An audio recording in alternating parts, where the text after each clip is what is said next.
There exists a fundamental truth that most men spend their entire lives avoiding. The world does not reward weakness, hesitation, or self-doubt. It rewards clarity of purpose, decisive action, and the unwavering commitment to excellence that separates the exceptional from the forgettable. The art of dominance is not about cruelty or tyranny. It is about understanding the mechanics of power, influence, and human nature so thoroughly that you become immune to manipulation, resistant to failure, and architect of your own destiny. Consider the man who wakes each morning and immediately surrenders his power. He checks his phone, allowing others to set his agenda before his feet touch the ground. He reacts to the world rather than creating it. He seeks permission where none is needed and apologizes for taking up space. This man has already lost the day before it has begun. He has positioned himself as a follower in a world that reserves its greatest rewards for those who lead, even if they lead only themselves. The path to dominance begins with a recognition that terrifies most people. You are the primary obstacle to your own success, not your circumstances, not your competitors, not the economy or your background or the unfairness of life. You, the weak version of yourself that accepts excuses, rationalizes failure, and clings to comfortable mediocrity because transformation requires violence against everything you currently are. This is the war that must be won first, the enemy that must be defeated completely, for only then does external dominance become not just possible, but inevitable. The concept of dominance itself must be properly understood before it can be wielded. In its truest form, dominance is the ability to control outcomes, influence perceptions, and direct the flow of events in your favor. It is the opposite of victimhood, the antithesis of passivity. A dominant individual does not wait for opportunities, he creates them.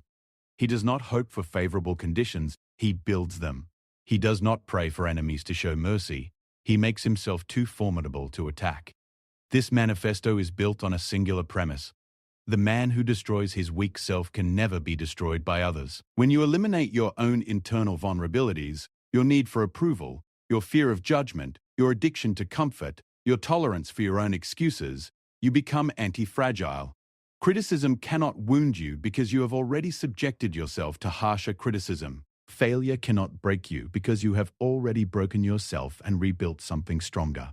Adversaries cannot exploit weaknesses that you have already identified and eliminated. The transformation from weakness to dominance is not a gentle process of gradual improvement. It is a controlled demolition of everything soft, uncertain, and apologetic within you, followed by the methodical construction of something harder, clearer, and more dangerous to those who would seek to control you. This document outlines the ruthless strategies required for this transformation, strategies that have been employed by history's most powerful individuals, often without their explicit acknowledgement. Most men seek power through external means, accumulating money, building networks, acquiring titles. These things have their place, but they are constructed on sand if the foundation of the self remains weak.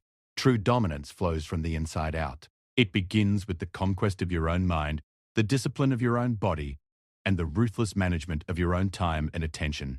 Everything else is downstream from this internal war. The first principle of dominance is this: you must become unreactive. The world is designed to provoke reactions from you. Anger, fear, desire, insecurity. Every advertisement, every social media post, every manipulative person you encounter is attempting to pull a reaction from you like a puppet master pulls strings. The moment you react unconsciously, you have surrendered your power to whoever or whatever provoked the reaction. Dominance requires that you observe your own emotional responses with the detachment of a scientist, choosing your actions deliberately rather than being swept along by stimulus and response. Watch a truly powerful individual in any domain, business, politics, combat sports, chess, and you will notice an eerie calm. They process information quickly, but they do not react frantically. They face setbacks without visible distress. They receive insults without retaliating emotionally. This is not because they lack passion or feeling, but because they have trained themselves to route all emotional energy through the filter of strategic thinking. Every response is calculated. Every word is chosen. Every action serves a purpose beyond the immediate satisfaction of ego. The second principle is the understanding that perception shapes reality more than reality shapes perception. What you are matters less than what people believe you to be, and what they believe you to be is largely under your control if you understand the mechanics of reputation, framing, and consistent behavior. The dominant individual curates his image as carefully as a museum curator arranges a collection. Every interaction, every communication, every public action is an opportunity to reinforce the narrative of competence, reliability, and strength. This is not about deception. Lying about your capabilities will eventually be exposed and will destroy your reputation more thoroughly than honesty ever could. Rather, it is about emphasizing your strengths, downplaying your weaknesses, and ensuring that when people think of you, specific associations arise. Reliability, competence, success, strength. You achieve this through consistency. The man who sometimes delivers excellence and sometimes delivers mediocrity is remembered for his mediocrity. The man who consistently delivers solid work, even if never spectacular, builds a reputation as dependable. The man who consistently exceeds expectations becomes known as exceptional. Part 2. The 7 Ruthless Strategies. The transformation from ordinary to dominant requires specific, actionable strategies. These are not comfortable practices. They require sacrifice, discipline, and a willingness to prioritize long-term power over short-term comfort. They are ruthless because they demand that you act in ways that will make you unpopular, that will require you to disappoint people, that will force you to make decisions that serve your strategic interests rather than your immediate emotional needs. The first ruthless strategy is the strategic management of your attention and time with absolute mercilessness. Your attention is your most valuable resource, more precious than money because it cannot be reclaimed once spent. Every minute you give to social media scrolling, to gossip, to entertainment that leaves you unchanged, to relationships that drain rather than energize. These are minutes permanently subtracted from your potential. The dominant individual conducts a ruthless audit of where his time goes and eliminates activities, people, and commitments that do not serve his strategic objectives. This requires saying no far more often than you say yes. It requires disappointing people who have grown accustomed to your availability. It requires recognizing that every invitation, every request for your time, every opportunity that presents itself must pass through a filter. Does this advance my objectives, develop my capabilities, or connect me with individuals who can accelerate my progress? If the answer is no, the response must be no, regardless of how the refusal is received. You cannot build an empire while remaining accessible to everyone who wants a piece of your time. Consider the mathematics of attention. If you have 16 waking hours per day and you are serious about dominance in your field, you need at minimum 8 hours for deep work, focused, uninterrupted engagement with the most important activities that build your skills and advance your projects. You need 2 hours for physical training and maintenance of your body. You need time for proper nutrition, for strategic thinking and planning, for building key relationships. This leaves almost no room for the casual conversations, the mindless entertainment, the social obligations that fill the average person's day. The ruthless management of time means accepting that you will miss parties, that you will be perceived as distant or obsessed, that you will sacrifice the comfortable mediocrity of fitting in for the lonely excellence of standing out. The second ruthless strategy involves the deliberate cultivation of skills that create asymmetric advantages. In any competitive domain, there are skills that everyone has and skills that very few possess. The dominant individual identifies the rare, valuable skills and becomes exceptional at them, even if developing these skills requires thousands of hours of deliberate practice. Most people compete in crowded spaces. There are millions who can write adequately, code competently, or manage projects satisfactorily. There are far fewer who can write with genuine insight and style, who can architect complex systems, who can lead teams through genuinely difficult challenges. Dominance comes from being in the top 1% of multiple skills simultaneously. You do not need to be the best in the world at anything, but if you are in the top 10% of 3 different valuable skills, you occupy a space that very few others can occupy. A person who is a strong writer, a capable data analyst, and an excellent public speaker is rare and valuable. A person who combines technical expertise with business acumen and leadership ability becomes nearly irreplaceable. The ruthless aspect of this strategy is that developing genuine expertise requires sacrificing breadth for depth, saying no to dabbling in favor of mastery, and enduring the years of focused practice that most people are unwilling to commit to. The third ruthless strategy is the construction of optionality and the deliberate avoidance of dependence. Every dependency is a vulnerability. Every single source of income, every relationship you cannot afford to lose, every situation where you have no alternative, these are points where you can be controlled, manipulated, or destroyed. The dominant individual builds multiple streams of income, maintains relationships across different networks, and always ensures he has alternatives to any current situation. This requires sacrifice in the short term. Maintaining optionality means not extracting maximum value from any single opportunity. Instead, spreading resources and attention across multiple possibilities. Most people commit entirely to a single employer, a single career path, a single approach to life. They become specialists in exactly one thing, leaving them vulnerable to changes in the market, the economy, or their industry. The ruthless strategy is to always be building the next thing while optimizing the current thing, to always be developing the skills and relationships that would allow you to walk away from your current situation without catastrophic consequences. This means living below your means so that you are not trapped by lifestyle inflation. It means continuously learning and adapting so that your skills remain relevant. It means cultivating relationships not out of immediate need, but as long-term investments in your network and optionality. The fourth ruthless strategy involves the systematic study and exploitation of human psychology, particularly the predictable patterns of behavior that most people exhibit unconsciously. Dominance in social and professional contexts requires understanding what motivates people, what threatens them, what they value, and how to provide those things in ways that create loyalty and obligation. This is not manipulation in the toxic sense.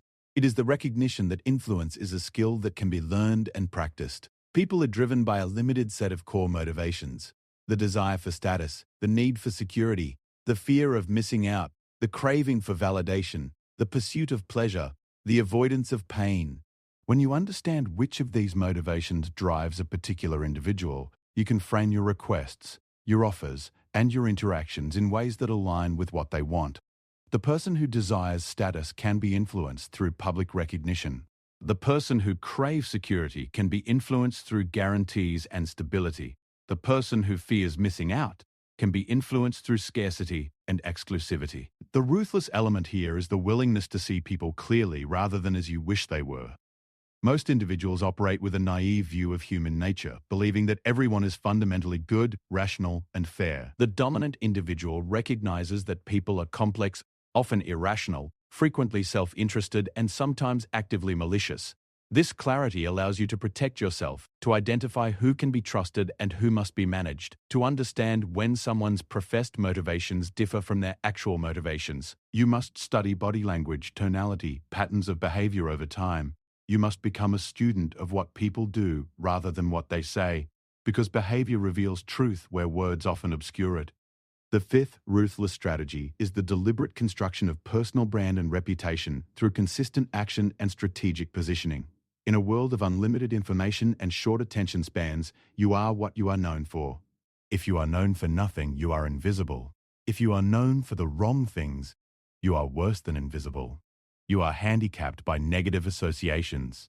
The dominant individual takes control of his narrative, deciding what he will be known for and then executing consistently to make that reputation reality. This requires identifying what valuable thing you can do better than most people, then doing it publicly and consistently until you become associated with that capability. If you can analyze complex situations and provide clarity, you must do this regularly in formats that people see: writing, speaking, consulting.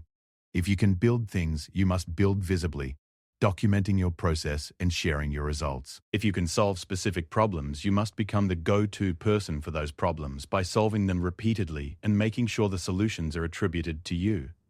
The ruthless part is the commitment to consistency over years, not weeks or months. Reputation is not built by a single impressive achievement, but by sustained demonstration of capability. You must show up when you do not feel like it, produce when you are not inspired, maintain quality when it would be easier to coast. You must also be willing to turn down opportunities that do not align with the reputation you are building, even lucrative ones, because every action either reinforces or dilutes your brand. The sixth ruthless strategy involves the weaponization of your own discomfort and the deliberate pursuit of situations that test and expand your capabilities. Most people organize their lives to minimize discomfort, surrounding themselves with familiar people, comfortable routines, and challenges they know they can handle. This creates stagnation disguised as stability. The dominant individual does the opposite. He seeks out discomfort systematically because growth lives on the other side of comfort. This means deliberately taking on projects that are slightly beyond your current capability. It means having difficult conversations rather than avoiding them. It means physical training that pushes you to your limits rather than gentle exercise that makes you feel good. It means putting yourself in social situations where you are not the expert, not the highest status person, not the center of attention, so that you can learn from those who are ahead of you. Every time you choose comfort, you choose stagnation. Every time you choose challenge, you choose growth. The ruthless element is the requirement to override your natural inclinations constantly. Your brain is wired to conserve energy and avoid danger, which in the modern world translates to avoiding anything that might result in embarrassment, failure, or discomfort. Dominance requires training yourself to move toward these things deliberately, to rewire your nervous system so that you find satisfaction in the challenge rather than the ease. This is done through repeated exposure. Each time you do something difficult and survive, you build evidence that you are capable of hard things, and this evidence accumulates into genuine confidence that cannot be shaken by others' opinions. The seventh ruthless strategy is the practice of strategic detachment and emotional independence. A person who needs validation, approval, or emotional support from others is controllable through the withdrawal of those things. The person who has trained himself to derive satisfaction from his own standards, his own judgment, and his own assessment of his progress is immune to this form of control. This does not mean becoming cold or unfeeling. It means ensuring that your emotional state is not at the mercy of others' moods, opinions, or behaviors.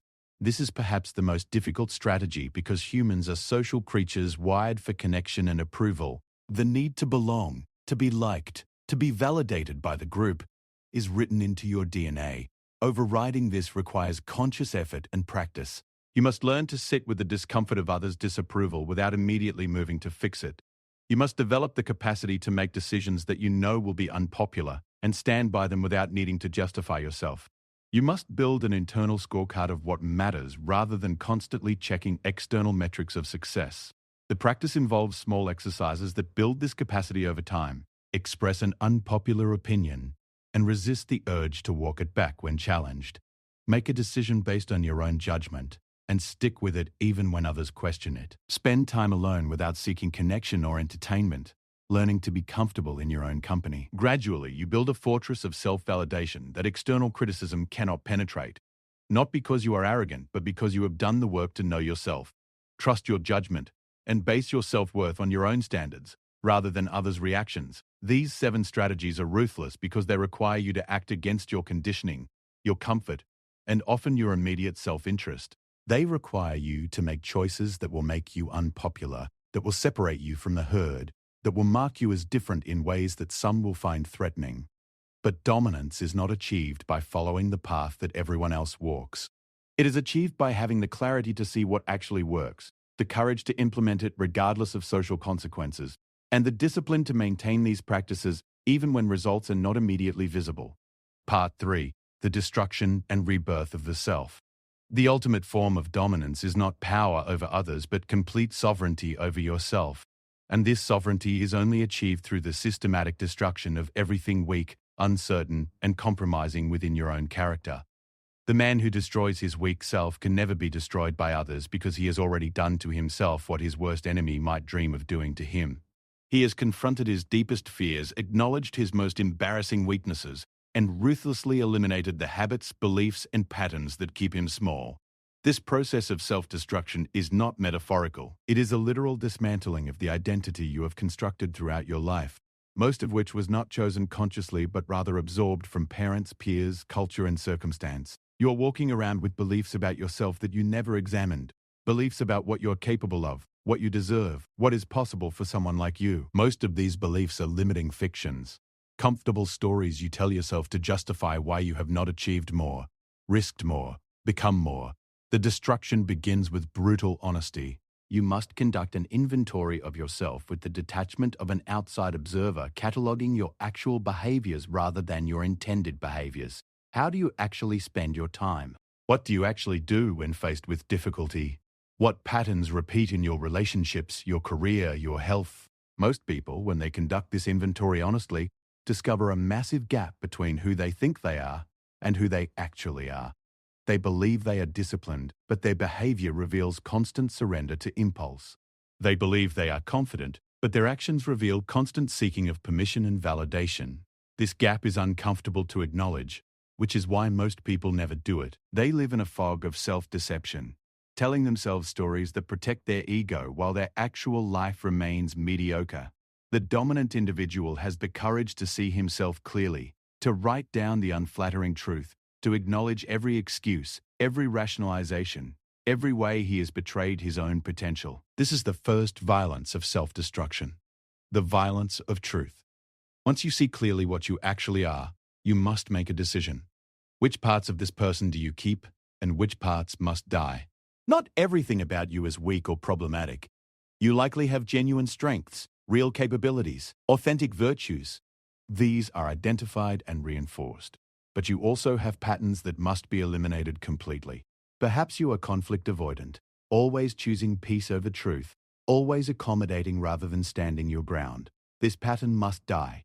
Perhaps you're excessively concerned with others' opinions, constantly modulating your behavior based on who is watching. This insecurity must die. Perhaps you have grown comfortable with being mediocre in some domain, telling yourself it does not matter, while secretly knowing you have settled.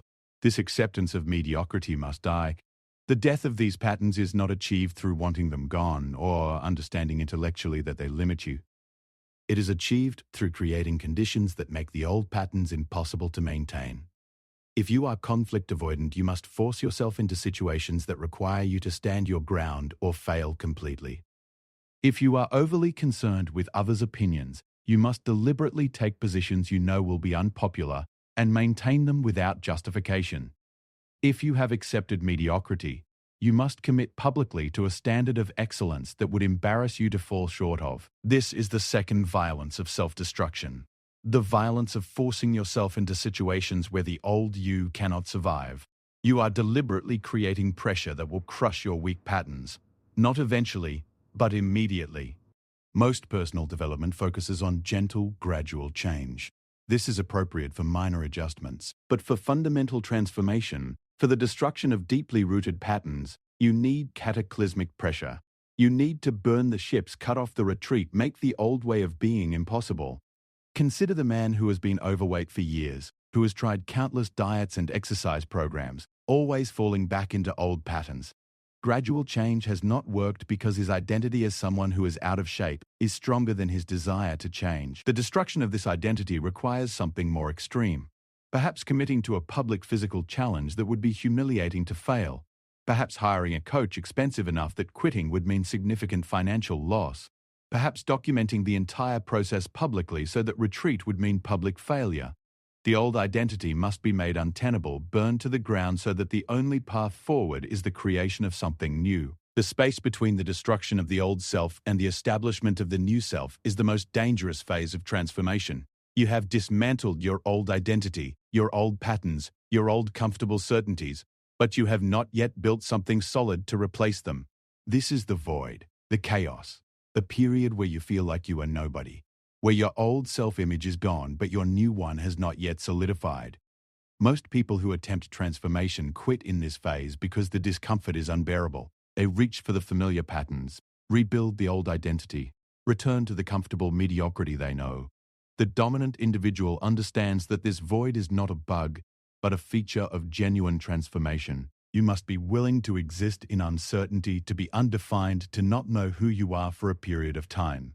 This requires faith, not religious faith necessarily, but faith in the process, faith that if you continue taking the right actions consistently, a new identity will emerge that is stronger, clearer, and more aligned with your actual potential than the comfortable fiction you destroyed. During this phase, you must become almost mechanical in your execution. You cannot rely on motivation because motivation is tied to identity, and your identity is in flux. You cannot rely on feeling like the new person because you do not yet feel like the new person. You only feel like nobody, or like an imposter playing a role. Instead, you rely on systems, on predetermined behaviors, on external structures that ensure you continue taking the right actions even when every part of you wants to return to the familiar. You wake at the same time every day and execute your morning routine, regardless of how you feel. You go to the gym or run or train even when you do not want to, because the action is on the calendar and the calendar does not negotiate. You do the work that builds your skills and advances your projects even when it feels pointless because the system demands it. You are not trying to feel motivated. You are creating evidence through repeated action that you are the kind of person who does these things. Identity follows behavior, not the reverse. Gradually, through thousands of repetitions, the new patterns become automatic. The behaviors that felt forced and artificial become natural. The person you were pretending to be becomes who you actually are. This is not because you convinced yourself of a new story, but because you built a new reality through action. You are no longer someone trying to be disciplined. You are someone who is disciplined provably, because discipline is what you do daily. You are no longer someone who wants to be competent. You are competent demonstrably because you have logged the hours and built the skills. This new self is anti-fragile because it is not based on belief or feeling or identity in the psychological sense. It is based on behavior, on results, on evidence that cannot be argued with. When someone challenges you or criticizes you, it does not shake you because you know what you have done, what you can do, what you have built. Your confidence is not the fake confidence of positive thinking or self-affirmation. It is the real confidence that comes from having tested yourself repeatedly and discovered you are capable of more than you thought possible. The man who has destroyed his weak self and built something stronger through this process can never be destroyed by others, because there is nothing for them to attack. The usual weapons people use against each other, shame, doubt, criticism, exclusion, are ineffective against someone who has already subjected himself to harsher judgment than any external critic could deliver. He has already acknowledged his weaknesses more honestly than his enemies could expose them. He has already pushed himself harder than any external pressure could push him. He has already faced his deepest fears in the process of transformation, so there are no hidden vulnerabilities to exploit. This is true dominance, not the dominance of controlling others, but the dominance of such complete self-mastery that you become immune to the control others might seek to exert. You do not need their approval, so they cannot manipulate you with praise or criticism. You do not need their resources, so they cannot control you with money or access. You do not fear their judgment, so they cannot limit you with social pressure. You are free, in the deepest sense of the word, not because you have rejected all connection or responsibility, but because you have built yourself into someone who chooses his connections and responsibilities from a position of strength rather than need. The irony of this path is that by becoming less needful of others, you often become more valuable to them. The person who is desperate for approval is repellent. The person who is indifferent to it is magnetic. The person who needs the job will take any terms. The person who has optionality can negotiate from strength. The person who fears conflict will be pushed around. The person who is comfortable with conflict rarely has to engage in it because others sense his willingness and boundaries. Strength attracts opportunity. Weakness attracts exploitation. But none of this happens by accident or through wishful thinking. It happens through the deliberate application of the ruthless strategies outlined in this manifesto, maintained consistently over years, not abandoned when results are not immediate. It happens through the courage to destroy the comfortable, familiar version of yourself and build something harder, clearer, and more capable in its place. It happens through thousands of small decisions to choose the difficult path, to maintain your standards when it would be easier to compromise, to do the work when no one is watching, to keep building even when progress is not visible. The destination is not some fixed state of perfection or complete dominance. It is the continuous process of becoming more capable, more clear-sighted, more sovereign over your own life. Each time you face a challenge and overcome it through discipline rather than luck, you build evidence of your capability. Each time you maintain your boundaries against pressure to compromise, you strengthen your resolve. Each time you do what you said you would do, especially when it is difficult, you build trust with yourself, which is the foundation of all genuine confidence. The world will not make this easy. Most people will not understand what you are doing or why. Some will actively oppose you because your transformation implies judgment of their choice to remain comfortable. Your own mind will resist, presenting thousands of justifications for why you should quit, compromise, or settle. The path of dominance is lonely because excellence is rare, and those who pursue it cannot be stopped to accommodate those who do not share the commitment. But if you have the clarity to see through the comfortable lies, the courage to destroy what you must destroy within yourself, and the discipline to build what must be built, you will discover something remarkable. You become dangerous to control, difficult to defeat, and impossible to destroy through external force. Not because you are invulnerable to harm, but because you have already done to yourself what your enemies might hope to do to you. You have tested yourself and discovered you can endure. You have faced your weaknesses and eliminated them. You have built capabilities that cannot be taken away. This is the ultimate fruit of the art of dominance. Not power over others, though that may come as a consequence, but absolute sovereignty over yourself, the only dominion that truly matters, the only power that cannot be stripped away by circumstance, by enemies, or by time. The man who achieves this has won the only war that matters, the war against his own limitations, his own excuses, his own weak self. And having won that war, he discovers that external battles become simple, not because enemies are less formidable, but because he has become more so. The choice before you is simple but not easy. Continue as you are, comfortable but limited, or begin the violent work of transformation that will make you unrecognizable to your current self. Most will choose comfort. They will read these words, feel momentarily inspired, and return to their familiar patterns. A few will begin the work but quit when it becomes difficult, when the void between the old self and new self becomes uncomfortable, when maintaining the discipline requires sacrifice they are not willing to make. But some small number will read this, recognize the truth in it, and make the decision that changes everything. They will conduct the brutal inventory of themselves and face what they see without flinching. They will identify the patterns that must die and create the pressure that will kill them. They will endure the void of transition without retreating to familiar comfort. They will build the new self through thousands of repeated actions, even when those actions feel mechanical and meaningless. And they will emerge from this process transformed, unrecognizable, dominant in the truest sense. If you are among this number, know this. The path is exactly as difficult as it appears, and the rewards are greater than you can imagine from your current position. The person you will become has capabilities you currently do not believe possible. The life you will build will seem like fantasy from where you stand now. But none of it happens through wanting or wishing or hoping. It happens through the ruthless application of these principles, maintained with religious devotion, practiced with monk-like discipline, pursued with warrior-like commitment. The art of dominance is not a set of tricks or techniques for manipulating others. It is the comprehensive science of self-mastery, applied systematically until you become someone who cannot be controlled, cannot be defeated from outside, because you have already conquered yourself from within. Begin this work today, not tomorrow, not when conditions are perfect, not when you feel ready. Begin with brutal honesty about where you are. Continue with ruthless action toward where you must go, and persist until the transformation is complete, until you have destroyed the weak self and built in its place something unbreakable. This is the path. These are the principles. The rest is execution.